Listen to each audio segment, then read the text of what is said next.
Assalamualaikum warahmatullahi wabarakatuh. Pada pertemuan minggu ini, kita akan membahas mengenai program menghitung Fortran.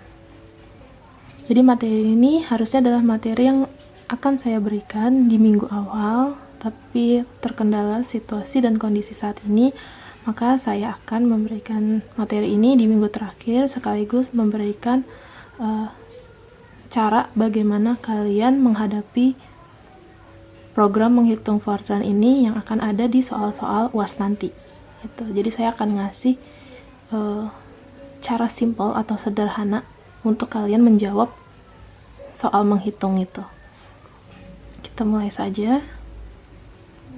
Nah, di sini ada contoh menghitung Fortran. Kalian perhatiin di sini ada potongan program dari Fortran, di mana pertanyaannya, jika nilai yang diinput adalah 5,6, berapa hasil dari nilai X? Nah, untuk menjawabnya, kalian hanya fokus di statement X sama dengan A plus B, Y sama dengan B dikali A. Read, write, dan end. Untuk sementara kalian bisa abaikan dulu, karena kita hanya fokus untuk mencari nilai dari X. Ya. Nilai dari X sendiri itu X sama dengan A plus B. Jadi di sini kalian asumsikan 5 itu adalah A dan B itu adalah 6. Jadi X sama dengan A plus B itu berarti adalah 5 ditambah 6. Jadi X sama dengan 11. Jadi berapa hasil dari nilai X? Itu jawabannya adalah C, 11. Ya, kalian fokus di X dan Y-nya saja. Jadi kalau misalnya nanti ditanya nilainya X, berarti kalian fokus di X. X sama dengan A plus B, A itu 5, B itu 6, jadi jawabannya 5 ditambah 6 adalah 11. Kemudian kita masuk ke soal berikutnya dengan kode program yang sama. Soalnya itu adalah berapa hasil dari nilai Y. Berarti kalian fokus di Y sama dengan B dikali A. Dimana seperti yang tadi, A itu adalah 5 dan B itu adalah 6. Jadi, Y sama dengan B dikali A. Y sama dengan 6 dikali 5. Berarti 6 dikali 5 hasilnya adalah 30. Oh, jadi berapa hasil dari nilai Y? Itu jawabannya adalah A, 30. Sampai sini, ada yang masih belum paham? Nanti tanyakan bisa lewat WhatsApp. Kita lanjut. Nah, ini ada program untuk menghitung harga Z dan W. Ya, seperti kalian lihat, dia lebih banyak variabelnya. Sama seperti yang tadi, jika ada soal data masukan adalah 10, 5, 3, 8, hasil Z untuk program di atas adalah seperti sebelumnya. Kita asumsikan 10 itu adalah A, 5 itu adalah B, 3 itu adalah C, dan 8 itu adalah D. Kalian fokus ke Z atau W sesuai dengan soalnya. Karena di sini soal yang diminta adalah hasil Z, berarti kalian fokus di sini ya, sebaris ini. Z sama dengan dalam kurung A plus B dikali C dikali D. Jadi ya, A sama dengan 10, B 5, C 3, D 8. Kita masukkan semua ke dalam rumusnya. A tadi 10, B 5 dikalikan C nya 3 dan dikali D lagi 8. 15 dikali 3 dikali 8, berarti hasilnya adalah Z sama dengan 360. Berarti hasil Z untuk program di atas adalah 360, yang D. Ya. Sampai sini, kalau ada yang masih belum paham, bisa diulang lagi, atau bisa langsung tanyakan ke saya melalui WhatsApp. Nah, kita lanjut. Nah, tadi yang ditanyakan itu adalah hasil Z. Sekarang ini adalah hasil W untuk program yang tadi. Berarti kalian hanya fokus di W, A. Nah, di sini ini ada bintang 2, itu berarti adalah pangkat. Ya. Kalau misalnya bintang 1 itu berarti perkalian, simbol dari perkalian, tapi kalau misalnya A bintang B, itu berarti adalah A pangkat B. A-nya tadi berapa? 10. B-nya 5, berarti 10 pangkat 5.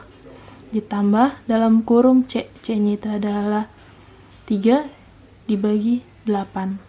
Nah, kalian hitung sendiri, silahkan kalian jawab. Berapakah hasilnya?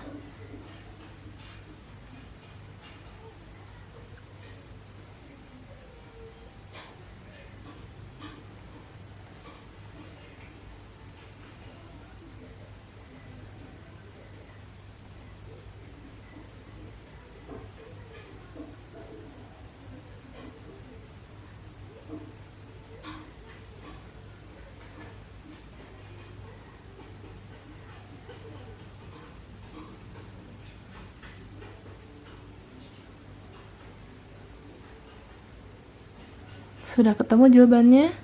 Jadi jawabannya yang mana? Jawabannya itu adalah yang B. 100.375.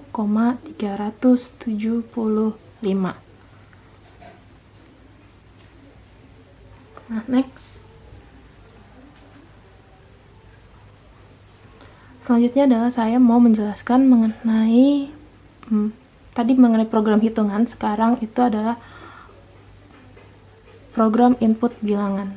Jadi bagaimana kalian menjawab soal potongan program seperti ini. Di sini ada program read. Ini sepertinya sudah saya masukkan ke salah satu materi di V-Class. Cara jawabnya itu adalah kalian hanya fokus ke dalam statement yang ada tulisan write seperti ini. Write, advance sama no, terus masukkan bilangan buat ke 1, tanda petik 2. Kalau misalnya ada tulisan write dan tanda petik 2, itu otomatis akan masuk sebagai output pada saat nanti dieksekusi. Ya. Jadi kalau misalnya ada masukkan bilangan buat ke 1, masukkan bilangan buat ke 2, masukkan bilangan buat ke 3, dan nilai yang dimasukkan adalah, itu berarti output yang nanti akan ditampilkan di akhir. Ya, seperti ini. Masukkan bilangan bulat ke 1, 111, bilangan bulat kedua 222, bilangan bulat ketiga 333. Nilai yang dimasukkan adalah sebaris dari 1, bilangan bulat ke 1, 2, dan 3. Jadi kalian hanya fokus ke dalam ini saja outputnya, yang ada tulisan write, terus ada tanda petik 2 sampai akhir, karena itu pasti akan menjadi outputnya nanti seperti ini, kayak gitu. Karena pada saat UAS itu kalian tidak akan bisa praktek langsung dengan laptop. Jadi trik simpelnya seperti itu, kalian lihat dari sininya saja nih ya, di bagian write, karena otomatis biasanya dia akan menjadi output. Kemudian ini adalah program segitiga, sama seperti yang sebelumnya. Nah, kalian hanya fokus di statement write, masukkan alas, masukkan tinggi, dan lihat, kalian cari yang ada tanda petik 2 lagi. Selain ini, ada lagi? Ada di bagian bawah. Ini adalah hasil luas segitiganya. Gitu, karena kita akan menghitung program segitiga, otomatis akan ada proses perhitungan. Misal contoh ini, berapakah output dari program di atas jika alas 5 dan tinggi 6? Output yang pertama itu pasti masukkan alas. Kalian di sini masukkan angka 5, masukkan alas 5, kemudian ketika kalian enter akan keluar masukkan tinggi segitiga. Kalian masukkan angka 6. Ketika kalian enter akan keluar luas segitiga. Lihat di rumusnya, ini L itu adalah luas sama dengan A dikali T dibagi 2. Alas kali tinggi dibagi 2. Berarti hasilnya berapa? Alas itu 5, tinggi itu 6. 5 dikali 6, 30 dibagi 2, 15. Jadi hasil outputnya akan seperti ini. Masukkan alas 5, masukkan tinggi 6, berarti luas segitiga adalah 15.